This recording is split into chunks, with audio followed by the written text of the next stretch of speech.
이고요. 예루살렘 초대교회의 박해가 시작돼서 이제 예루살렘 교회 성도들이 각지로 전 세계로 쭉 흩어지게 됩니다. 그들이 흩어지면서 그들이 가지고 있던 복음이 유대와 예루살렘과 사마리아까지 전파되고 이쪽 지중해 해안으로는 가사와 아소돗, 그 다음에 욥바, 가이사랴, 시돈과 두로, 안디옥까지 복음이 쭉 올라가게 됩니다. 안디옥에서 헬라인들이 복음을 들었다, 구원을 받았다, 이런 소문이 예루살렘까지 퍼지게 되자 예루살렘 교회에서 바나바를 그 안디옥 교회에 파송합니다. 바나바가 안디옥 교회에 머물면서 이제 거기에 모인 헬라인들, 이방인들에게 복음을 전하기에 역부족이 되니까 그러니까 그 당시에는 사울이죠. 사울이 머물고 있는 다소에 가서 사울을 데리고 이제 안디옥 교회로 옵니다. 그리고 바나바와 사울이 가르치기를 열심히 하니 제자들이 많아졌다라고 하고 그때에 그리스도인이라고 불렸더라, 이렇게 성경은 기록을 하고 있습니다. 그리고 이제 안디옥 교회가 선교사를 파송하는 계획을 세울 때에 금식하며 기도하고 누구를 보낼까 생각할 때에 바나바와 사울이 결정이 됩니다. 선택돼서 바나바와 사울이 선교 여행을 떠나게 됩니다. 1차 여행은 바닷길을 통해서 갑니다. 구브로를 통해서 소아시아로 들어가는 그런 길이죠. 이때에는 마가 요한이 함께 동행을 합니다. 그런데 어떤 이유에서인지 마가 요한은 그 마가복음을 쓴 그 마가 요한입니다.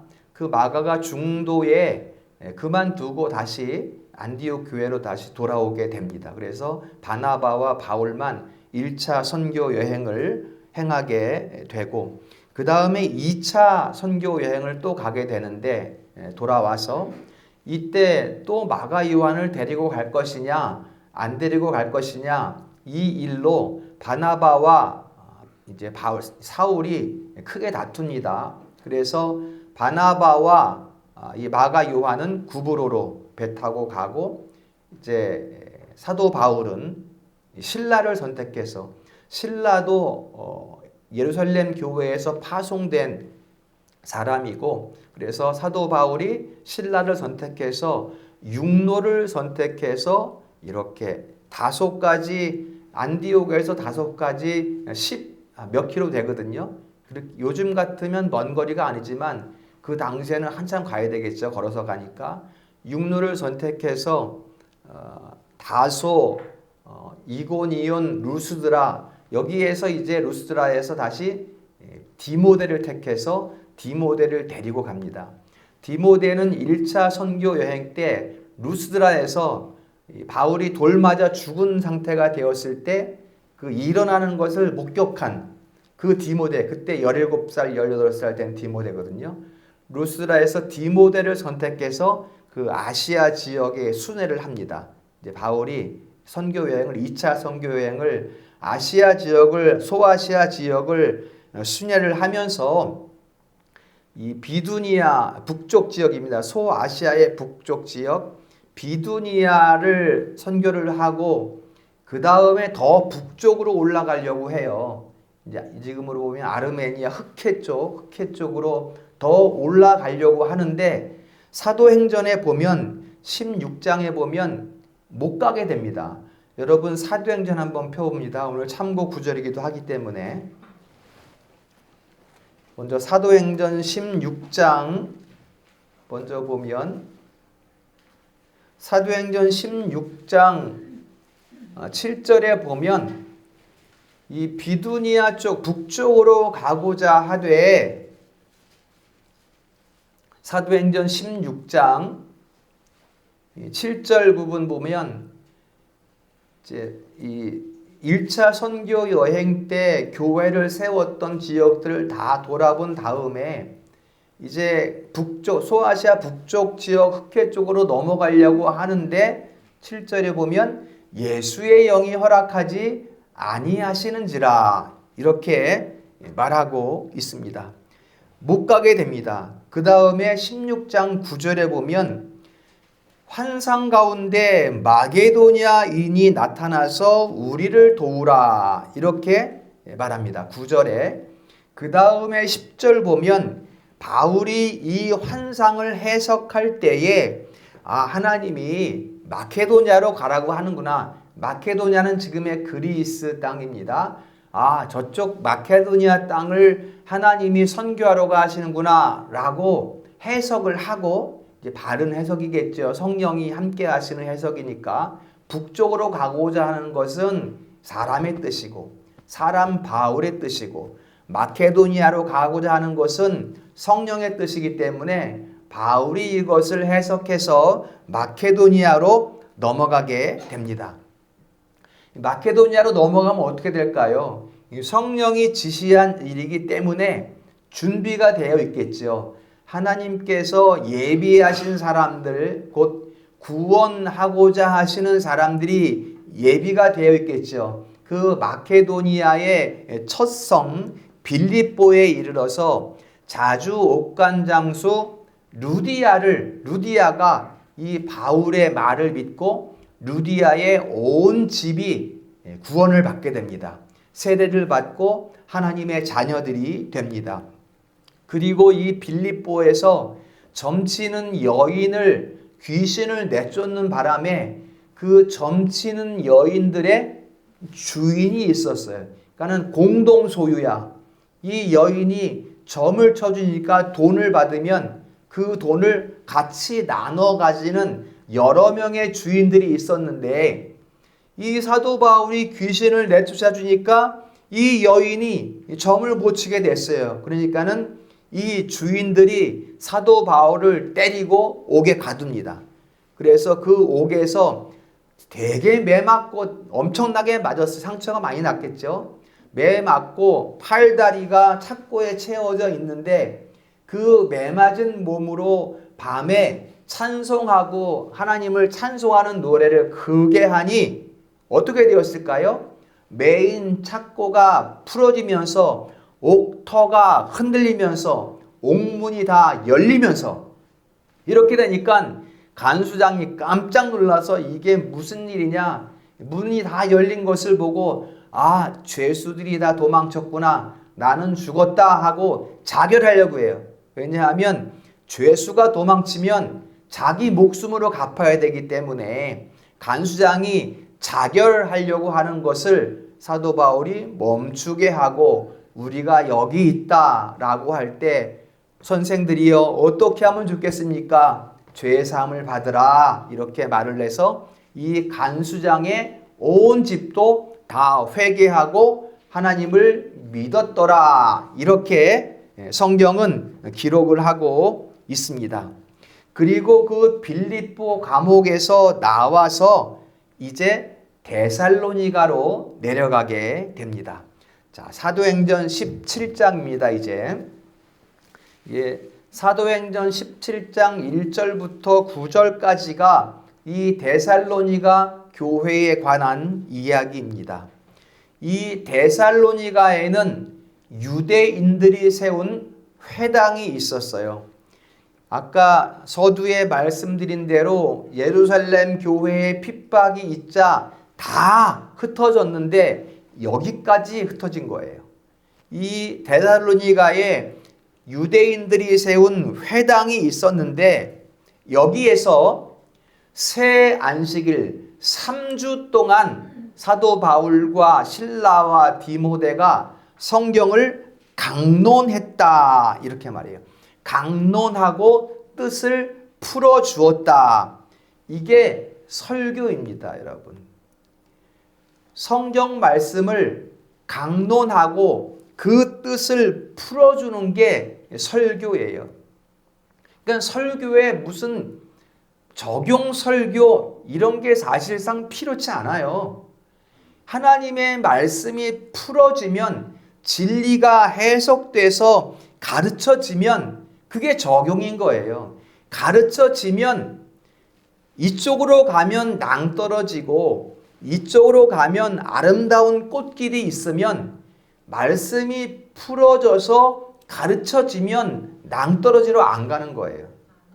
말씀을 모르면 낭떠러지로 가겠지만 설교가 되어졌기 때문에 그 말씀을 받은 이들이 낭떠러지로 가지 않고 좋은 길로 가게 되는 거죠. 그렇기 때문에 사실상 무슨 적용 설교 이런 게 필요가 없어요. 그냥 하나님의 말씀을 풀어서 강론하면, 그 말씀을 받으면 그 인생의 생명길이 열리고 그 인생의 열매가 맺혀지게 되는 것이다.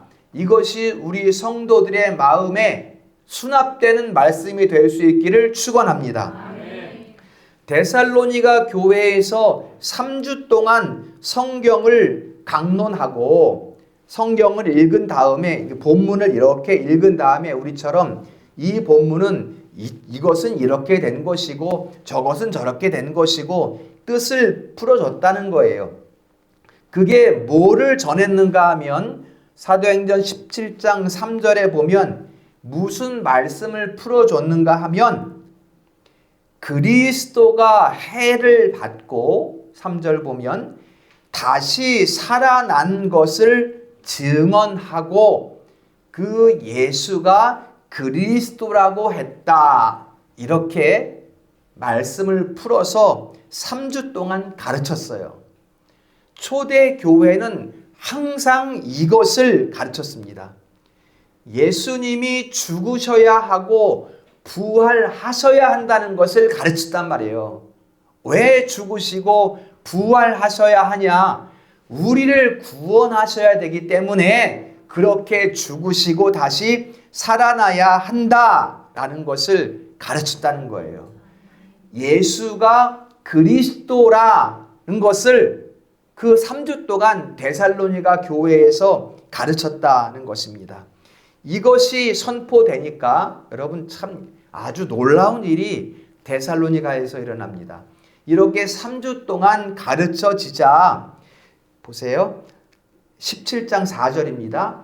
경건한 헬라인의 큰 무리가 들었어요. 이 말씀을. 그 다음에 적지 않은 귀부인들도 권함을 받았다. 이 바나바가 지난주 말씀처럼 잘 권하는 사람이었잖아요. 하나님의 말씀을 잘 권하니까 이 적지 않은 귀부인들도 이 말씀을 잘 들었습니다. 귀부인이 정확히 누구인지는 알 수 없지만 유력한 가문 아니겠습니까? 헬라인 그리고 로마인들의 유력한 가문의 귀부인들이 이 권해지고 선포되고 풀려져서 가르쳐지는 그 말씀을 잘 받았다는 것입니다. 자, 그때에 회당을 짓고 있던 유대인들이 소동을 벌입니다. 뭐라고 소동을 벌이는가 하면, 그러니까 유대인들의 문제가 이겁니다. 항상 우리가 선민이고 저 사람들은 아니라는 생각을 항상 하고 있는 거예요. 우리가 가르치는 게 진짜고 저 사람들은 가짜라고 유대인들이 소동을 벌이면서 이 말은 하는 즉슨 무엇인가 하면, 저 예수쟁이들이, 이단을 가르치는 저 예수쟁이들이 가이사를 반역하고 있다. 이렇게 소동을 일으켜서 야손의 집에 침입해서 핍박받는 장면들이 이제 17장 5절부터 7절까지 그 장면이 기록되어 있습니다. 이게 데살로니가 교회에서 일어난 일입니다. 여기까지 사도행전은 데살로니가 교회를 소개하고 있어요. 우리가 이 데살로니가 교회를 통해서 알 수 있는 것은 가정교회를 이루어서 함께 성도들이 예배 드렸다는 것을 알 수가 있고요. 그 다음에 회당에서 말씀을 강론했다는 것을 알 수가 있고요. 지금 회당이라고 하면 우리 교회는 물론이거니와 이렇게 바깥, 예를 들면 노인회관이나 저런 복지관이나 이런 데에서도 듣지 않는 사람, 이방인들이 많이 있었단 말이에요. 거기에서도 항상 말씀을 가르치기를, 선포하기를 힘썼다라는 것을 우리가 데살로니가 교회를 통해서 알 수가 있습니다. 또 귀부인도 들었다라는 것은 귀부인뿐만 아니라 천한 자든 귀한 자든 민족을 떠나서 종족을 넘어서 언제든지 누가 있든지 거기에서 말씀이 가르쳐졌다라는 것을 우리가 알 수가 있습니다. 말씀이 가르쳐지면 어떻게 됐어요? 그냥 전하고 믿든지 말든지 난 모르겠다라고 나온 것이 아니라 그 말씀에 성령이 역사하니까 사람들이 어떻게 받았는가? 그 말씀에 아멘 했다라는 것을 말하고 있어요. 이게 데살로니가 교회입니다. 말씀이 전해질 때 성령이 말씀을 조명하니 그 말씀을 성도들이 받고 아멘 했다. 이게 초대교회 데살로니가 교회의 모습이었습니다. 잘 배웠다는 거예요. 잘 배웠다는 거예요. 말씀이 선포될 성도들이 잘 듣고 잘 배웠다는 것입니다. 사전에 뭘 잘 알아서 똑똑해서 잘 배웠다는 게 아니에요. 세상에서 학식이 있다고 말씀을 잘 아는 게 아니에요. 말씀이 선포되고 가르쳐질 때 성령이 역사하고 조명함으로 잘 배울 수 있다는 것입니다. 이게 이 시대에도 똑같은 거예요. 신약 시대거든요. 신약 시대. 예수님께서 우리를 위해 죽으시고 다시 살아나신 그 시대에는 말씀이 선포되면 성령이 역사하고 성령이 역사하면 듣는 자들이 아멘 했다라는 것을 성경이 우리에게 기록해주고 있습니다. 이게 데살로니가 교회의 모습이고 이것이 우리 구미남부 교회의 모습이 될 수 있기를 주님의 이름으로 축원합니다. 그리고 이제 그 유대인들, 회당을 지은 유대인들이 핍박을 하자 이제 바울이 피신합니다. 베레아로 내려가요. 바울과 디모데와 실라가 베레아로 내려갔는데 이 베레아까지 이 데살로니가 유대인들이 쫓아와서 막 위해를 하니까 이제 또다시 피신을 내서 디모데와 실라는 남겨두고 이 바울만 급히 배를 타고 어디로 가는가 하면 남부지방 아덴으로 갑니다. 지금 이 데살로니가 교회, 빌립보 교회가 있는 곳은 지금으로 치면 그리스도 북쪽 지역이에요. 북쪽 지방이고 이 아덴과 고린도가 있는 곳은 그 아가야 지방은 그리스 남쪽 지역입니다. 그러니까 북부에서 배를 타고 급히 아덴으로 도망을 친 것입니다. 그리고 이 아덴에서 고린도로, 그러니까 아덴은 이쪽 오른쪽에 있고 고린도는 왼쪽에 있는데 이 사도 바울이 아덴에 아주 잠시 머물렀습니다. 여기서는 조금 어려움이 있었어요. 사도 바울이 아덴에서는. 그래서 고린도로 넘어갔을 때에 베레아에 있던 디모데와 실라가 고린도에서 이게 같이 다시 사역을 시작합니다. 이 고린도에서 1년 6개월을 사도 바울이 머무는데 이 2차 선교팀이 머무는데 여기에서 데살로니가 전후서를 편지를 씁니다. 데살로니가 교회에 편지를 써요. 그러니까는 선교한 지 얼마 지나지 않은, 그래도 뭐 1년, 2년 지났을까요? 뭐 6개월 지났을까요? 급히 이제 데살로니가에 편지를 쓰는 것이 이게 데살로니가 전후서가 됩니다.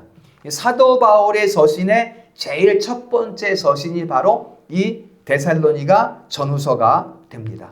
여기에 보면, 그러니까 다시 이제 본문으로 갑니다. 데살로니가 전후서에 보면 이게 데살로니가 교회가 어떤 교회인가를 우리가 잘 알 수가 있습니다. 이 초기 선교 가운데에 성령이 어떻게 역사했는가도 우리가 이 편지를 통해서 알 수가 있습니다.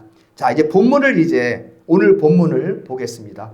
오늘 1장 7절에서 8절에 보면 놀라운 일입니다. 이게 지금 너희가 지금 사도 바울은 고린도에 있습니다. 고린도에 있는데 너희가 7절 8절 보면 너희가 마게도냐와 아가야에 있는 모든 믿는 자의 본이 되었다 이렇게 말을 해요. 지금 이 데살로니가 교회 성도들의 믿음의 소문이 어디까지 난 거예요. 그 빌립보 교회 북쪽 지역 전부 다 이미 소문이 났고 지금 아가야 지방 아덴과 고린도까지 너희들의 믿음이 소문이 났고 각처에 소문이 났고 쫙 퍼진 거예요. 지금 이 데살로니가 교회의 그 믿음의 소문이 전 그리스 땅 전체에 쫙 퍼졌다는 것을 말하고 있고 대단합니다. 그렇지 않습니까? 고작 3주 동안 가르쳤어. 3주 동안. 3주 동안 가르친 말씀이 온 세상의 지역에 쫙 퍼졌고 그러니까 말씀을 너 지금 네가 하는 얘기 그거 어디서 들은 거야? 얼마 전에 그 데살로니가 그 회당에서 사도 바울 일행이 우리에게 말씀을 가르쳐준 그 말씀이야. 이렇게 말했다는 그게 지금 퍼졌다는 거예요. 그렇게. 얼마나 놀라운 일입니까, 여러분? 이 복음의 씨앗이 이렇게 뿌려지면 그 씨앗이 여러분 낙동강의 그 발원지가 저 태백 어디입니까? 황지 연못입니까? 거기에서 옹달샘이 솟아난 그 샘물이 이 큰 강을 이루는 거란 말이에요. 그러니까는 그 데살로니가 교회라는 거기에서 3주 동안 가르쳐진 그 말씀이 온 세상에 퍼져나가고 있는 것을 지금 말씀하고 있는 거예요. 그러니까 초대교회 사회 볼 때 이 데살로니가 교회는 굉장히 중요한 위치라는 것을 우리가 볼 수가 있고 우리 구미 남부 교회로부터 이러한 말씀의 생수가 온 지역에 널리 퍼지기를 축복합니다. 이 말씀이 우리의 발목을 적시고 우리의 무릎을 적시고 우리의 허리를 적시고 우리의 온 몸을 채워 흘러 넘쳐서 이 형곡동과 구미도성을 다 적실 수 있기를 주님의 이름으로 축복합니다. 우리가 데살로니가 교회를 통해서 지금 이 시대가 어떤 교회여야 하는가를 우리가 잘 생각을 할 수가 있어야 합니다. 세 가지로 보겠습니다. 첫째는 이 데살로니가 교회는 복음을 바르게 전한 교회였다. 바른 복음을 전했단 말이에요. 여러분 요새는 너무 섞여 있어. 뒤죽박죽 섞여 있어. 참 진리가 가르쳐지고 선포되어야 하는데 참 진리는 맞는데 뭔가 자꾸 섞여 있어서 이게 진짠가? 긴가민가 한다면 자꾸만 그래서 온전한 성도들을 자꾸만 미혹돼요. 이 데살로니가 교회에도 이 철학의 미혹들이 불법의 미혹들이 많이 있었다고 데살로니가 후서에서 말하고 있거든요.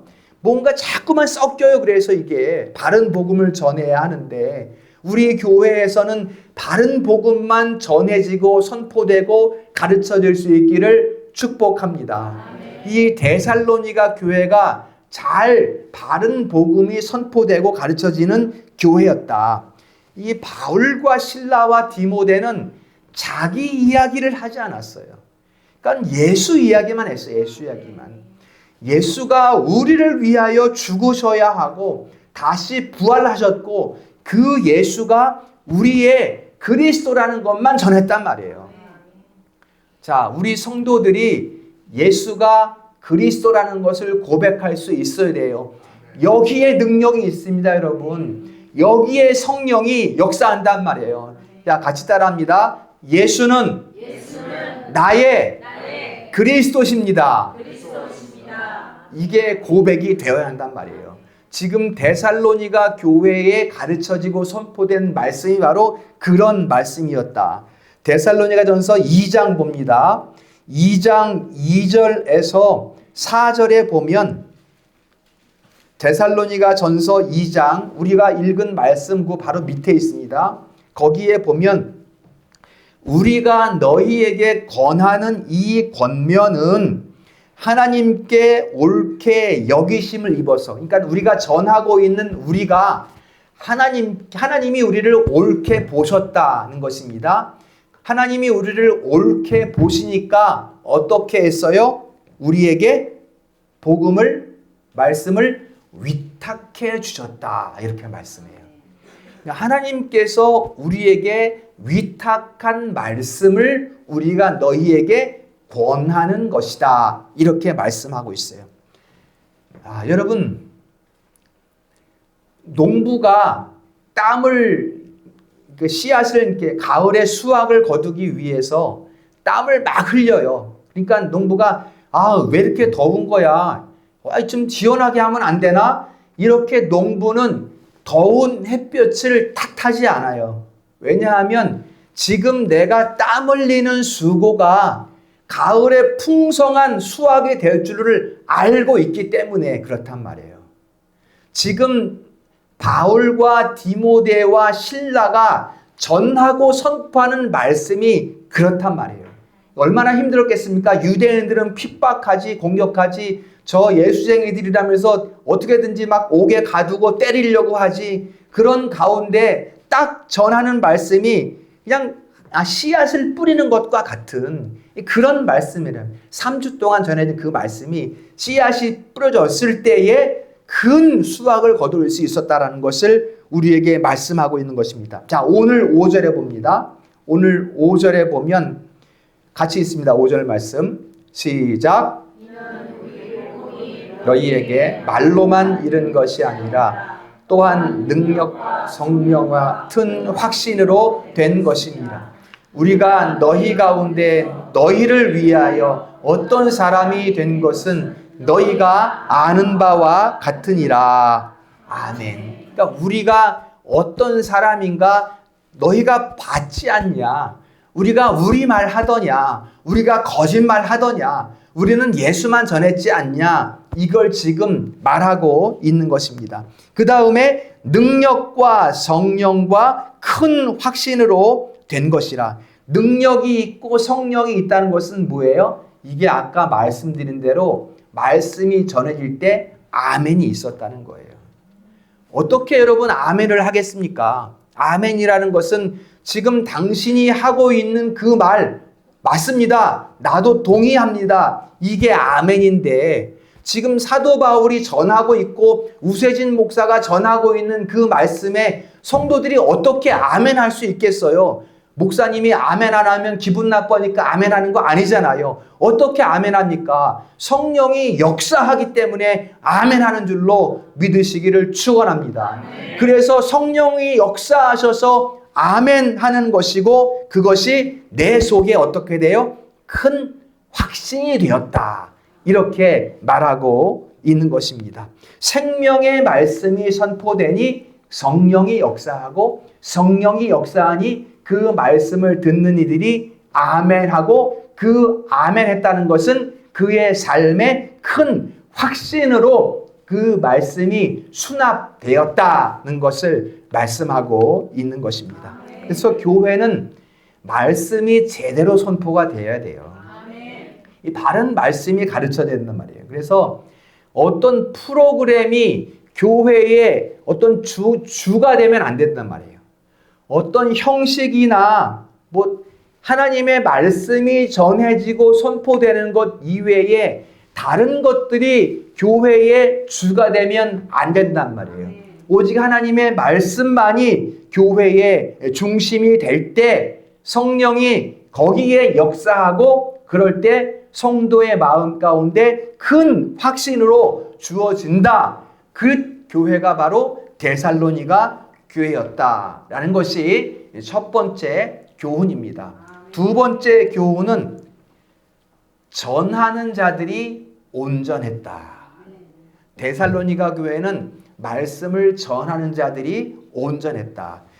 데살로니가전서 2장 6절부터 12절에 보면 사도 바울과 그러니까는 사도 바울과 디모데와 실라가 복음을 전하는 자니까 마땅히 권위를 가질 수 있잖아요. 뭔가 교회가 복음을 전하는데 뭔가 좀 생활비도 주고 밥도 사주고 이렇게 해야 되는데 뭐라고 하는가 하면 마땅히 권위를 주장할 수 있으나 도리어 유순한 자가 되어 유모가 자녀를 기름과 같이 하였으니 이렇게 말해요. 이게 이제 가르치는 자의 모습입니다. 이게. 그러니까 성도들을 그러니까 하나님의 자녀들이라는 인식을 가지고 있는 거예요. 저를 예로 든다면 여기 계신 성도들이 하나님께 그러니까 성경에는 목자와 양의 비유가 많이 있잖아요. 그래서 양을 어떻게 보호해야 하는가? 양은 아주 연약한 짐승이기 때문에 성도들이 짐승이라는 것이 아니라 그렇게 비유가 되어 있기 때문에 아주 연약하기 때문에 목자가 얼만큼 철저하게 보호해야 하는 것을 우리에게 성경이 말씀하고 있잖아요. 지금 그대로 사도 바울의 선교팀은 실라와 디모데와 함께 데살로니가 성도들을 유모가 젖을 먹이고 아이를 보호하는 것 같이 돌보았다. 마땅한 권위를 주장하지 않았다. 이렇게 지금 말씀하고 있습니다. 그 다음에 2장 9절에 보면 밤낮으로 일하면서 복음을 전했다. 그러니까는 당시의 특수한 상황 때문에 다 가난하지 않겠습니까? 가난하기 때문에 내가 일을 해서 돈을 벌으면서 내가 복음을 전했다. 이렇게 지금 사도 바울이 말하고 그 다음에 10절 보면 옳고 흠없이 행한 것에 대해서 우리가 정말 옳게 행한 것, 거짓 없이 행한 것에 대해서 너희가 증인이고 또 누가 증인이다? 하나님이 증인이다. 그렇습니다. 그건 난 정말 나 자신할 수 있어. 내가 거짓 없이 행한 것에 대해서 자신할 수 있어. 그것을 하나님이 증언하고 있어. 이렇게 지금 말하고 있고 그 다음에 11절 보면 2장 11절 같이 읽습니다. 시작. 아는 바와 같이 우리가 너희 각 사람에게 아버지가 자기 자녀에게 하듯 권면하고 위로하고 경계하는 아멘. 그러니까는 그 다음에 하나님 12절 끝에 보면 하나님께 합당히 행하게 하려 함이라 이렇게 말씀하고 있어요. 전하는 자가 온전해야 바른 말씀이 전하는 자가 온전하여 바른 말씀이 선포되고 가르쳐지니까 데살로니가 교회가 소문난 교회가 되었다는 것입니다. 여기에 비밀이라고 할 것도 없고 그냥 바른 말씀이 전해지면 된다는 거예요. 하나님의 시간이 되면 마케도니아 아가야로 사도 바울 일행을 왜 그쪽으로 가게 했겠어요? 준비가 되어 있으니까 거기에 너희가 가면 거기에 지금 하나님의 언약의 시간표가 열리니까 하나님의 언약의 시간표라는 것은 하나님께서 택하여 구원하실 자들이 거기에 있고 거기에서 구원받을 준비가 되어 있으니까 누가 준비시켰어요? 하나님이 준비시켰단 말이에요. 거기에 보내시는 거예요. 거기에 보내셔서 이제 거기에서 가르쳐지니까 그 교회가 소문난 교회가 되었다. 그래서 교회에는 온전하고 겸손한 종들이 있어야 돼요. 교회는. 그래야 바른 말씀이 가르쳐질 수 있기 때문에 교회는 온전하고 겸손한 종들이 있어야 한다. 이들은 교회에 대해서 내 것을 주장하지 않았다고 지금 사도 바울이 말하고 있습니다. 그러면 무엇을 주장했을까요? 2장 20절 같이 읽습니다. 시작. 우리의 영광이요 기쁨이니라. 아멘. 이걸 주장한 거야. 이거를 너희가 이렇게 복음을 받고 온전해지니 이게 우리의 기쁨이고 하나님께 영광이다. 이걸 지금 말하고 있습니다. 얼마나 이거 참 아름다운 모습입니까? 그냥 그 장면을 이렇게 눈 감고 생각해 보면 정말 아름다운, 그러니까 가르치는 자와 성도들 간에 지금 사도 바울은 고린도에 있고 굉장히 멀리 떨어져 있음에도 불구하고 함께 있는 것과 같은 그런 내용을 우리가 헤아려 볼 수가 있습니다. 그 다음에 세 번째 교훈은 2장 13절입니다. 2장 13절.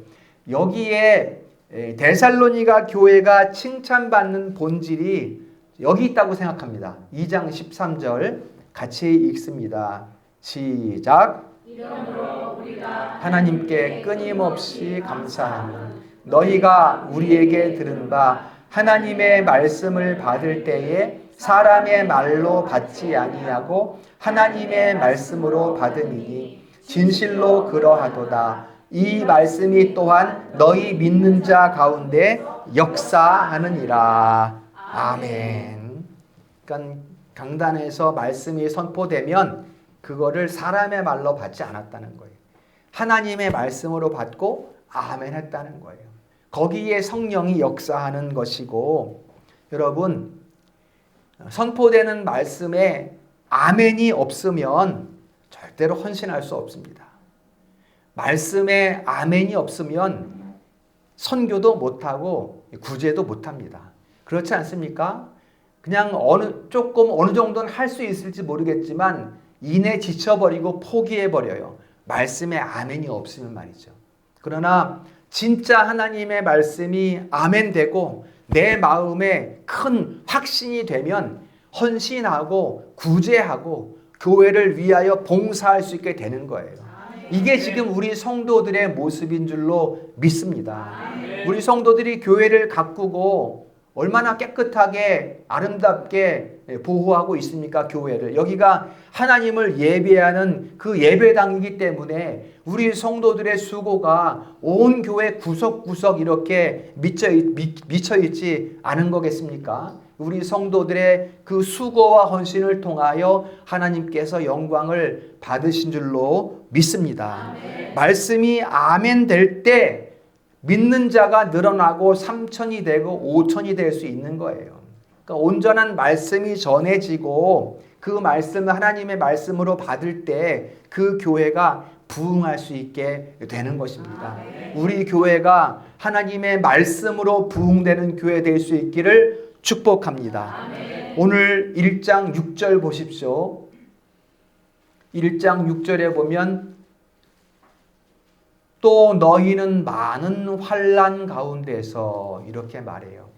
환난이 없지 않았어요. 큰 환난이 있었단 말이죠. 참 교회는 아픔이 없는 교회가 아닙니다. 진짜 교회는 아픔이 있든지 없든지 그 가운데 뭐라 그래? 6절 뒤에 보면 성령의 기쁨으로 말씀을 받아 너희가 우리와 주를 본받는 자가 되었으니 이렇게 말하고 있는 것입니다. 성령의 기쁨으로 말씀을 무슨 기쁨일까요? 성령의 기쁨은 말씀을 받아 내가 구원받는 내 죄가 사해지는 그 기쁨을 말하고 있는 것이죠. 이게 그러면서 그 큰 확신 가운데 우리가 주와 그러니까 우리들과 사도 바울 일행들과 주 예수 그리스도를 너희가 본받는 자가 되었다 이렇게 말씀하고 있습니다. 데살로니가 교회가 칭찬받는 것은 성령의 기쁨입니다. 내 마음이 옥토가 되었을 때 하나님께서 옥토로 준비해 주셨을 때 거기에 말씀이 씨앗이 뿌려지니까 그 말씀에 아멘 함으로써 데살로니가 교회가 칭찬을 받는데 믿음 1장 3절에 보면 믿음, 소망, 사랑 이 세 가지로 칭찬을 받습니다. 우리가 믿음, 소망, 사랑하면 고린도전서 13장을 항상 생각하는데 먼저 그러나 이 데살로니가 전서에도 1장 3절에도 믿음, 소망, 사랑이 있다는 것을 잘 기억해야 돼요. 이 믿음, 소망, 사랑으로 데살로니가 교회가 칭찬을 받았다는 것을 우리가 잘 기억을 하면 됩니다. 믿음의 큰 역사가 있었다는 것이고요. 그 다음에 데살로니가 교회에는 타인을 섬기는 사랑의 수고가 있었다. 사랑의 수고가 있었다고 이렇게 이야기를 합니다. 데살로니가전서 4장 9절에 보면 하나님의 가르침을 받아 서로 사랑함이라 이렇게 말하고 있어요. 하나님의 가르침을 받아. 사람이 가르치는데 하나님의 가르침을 받았다는 거예요. 그래서 서로 큰 사랑의 수고가 데살로니가 교회 가운데 있었고, 그 다음에 세 번째는 뭐예요? 소망의 인내가 있었다. 여러분, 오래 인내하는데 소망이 없으면 인내할 수 있습니까? 내가 지금 오래 참는 것에 대해서 끝이 없으면 참을 수 있겠어요? 지쳐버리겠죠. 그러나 이 인내 가운데 큰 소망이 있기 때문에, 소망의 확신이 있기 때문에 지금 내가 오래 참을 수 있었다는 것입니다. 지금 어렵고 힘들고 좁은 문으로 걸어가지만 그 가을 수확이 풍성한 것을 알기 때문에, 아까 농부 비유 든 것처럼 지금 그 햇빛에, 뜨거운 햇빛에 땀 흘리는 수고를 오히려 기뻐한다, 농부는. 이것을 우리가 알 수가 있는 것입니다. 자, 데살로니가전서 1장 3절과 함께 볼 구절이 5장 8절입니다. 5장 8절. 한 장만 넘기면 있네요. 이 온전한 인내를 위해서, 그러니까 소망의 인내를 위해서 우리가 1장 3절과 함께 볼 말씀이 5장 8절입니다. 같이 읽습니다. 시작. 우리는 낮에 속하였으니 정신을 차리고 믿음과 사랑에 호심경을 붙이고 구원의 소망에 투구를 쓰자. 아멘. 에베소서에 하나님의 전신갑주 있지요. 데살로니가전서가 먼저 쓰였습니다. 구원의 투구, 의의 호심경, 이런 것들이 지금 데살로니가전서에서 먼저 이렇게 말씀이 되었다는 것입니다. 이게 데살로니가 교회거든요. 세상에 수많은 핍박이 있고 수많은 미혹들이 있기 때문에 하나님의 전신갑주를 입어야 된다는 거예요, 우리가. 이게 데살로니가 교회의 모습입니다. 그래야 복음이 바르게 전해지는 교회가 될 수 있고, 전하는 자들이 온전한 교회가 될 수 있고, 강단에서 선포하는 말씀을 하나님의 말씀으로 받을 수 있고, 정신을 차리라고 말씀하는 것은 아까 말씀드린 것처럼 수많은 미혹들이 진리 가운데 뒤죽박죽 되어 있기 때문에 정신을 차리지 않으면 분별할 수 없다는 거예요. 또 호심경을 붙인다는 것은 예수 그리스도를 가슴에 딱 새긴다는 것이거든요. 예수가 내 가슴에 있으면 거짓을 분별할 수 있기 때문에 구원의 투구를 쓰고 하나님의 전신갑주를 취하라, 이렇게 사도 바울이 데살로니가 교회에 말씀하고 있는 것을 볼 수가 있습니다. 이게 우리 교회 성도들의 신앙생활이 될 수 있기를 주님의 이름으로 축원합니다. 이를 위해서 우리 성도들이 하나님의 전신갑주를 취하고 믿음의 역사와 사랑의 수고와 소망의 깊은 인내로서 가을 수확을 기대하는 기쁨의 충만함을 누릴 수 있기를 주님의 이름으로 축원합니다. 말씀을 결론합니다. 또 한 가지 기억할 구절이 1장 4절 말씀입니다. 1장 4절 말씀 보면 하나님의 사랑하심을 받은 형제들아, 얼마나 멋있습니까? 그러니까 성도들에게 말하는 거예요. 너희는 하나님의 사랑을 받았다는 거죠. 하나님의 사랑하심을 받은 형제들아, 뭐라 그래요? 너희를 택하심을 아노라, 이렇게 말합니다. 성경의 가르침의 핵심은 여기에 있습니다. 택하심을 받았다는 것입니다. 우리의 공로가 아니라 우리를 택하셨기 때문에 오늘 우리에게 이런 일이 있다는 것을 말씀하고 있는 거예요. 여러분, 데살로니가 교회 성도들이 얼마나 열심히 하잖아요, 그렇죠? 이거 내 공로 조금 섞어도 안 되겠습니까? 우리가 이렇게 열심히 수고했더니 교회가 막 부흥하고 막 이렇게 복음의 씨앗이 막 많이 퍼져나가고, 이렇게 좀 드러낼 만도 한데 그렇게 하지 않았다. 왜냐하면 우리가 수고하고 땀 흘리고 기뻐하는 것은 하나님께서 우리를 택하셨기 때문이다. 이것을 지금 말씀하고 있습니다. 이것을 데살로니가 교회 성도들은 알았어요.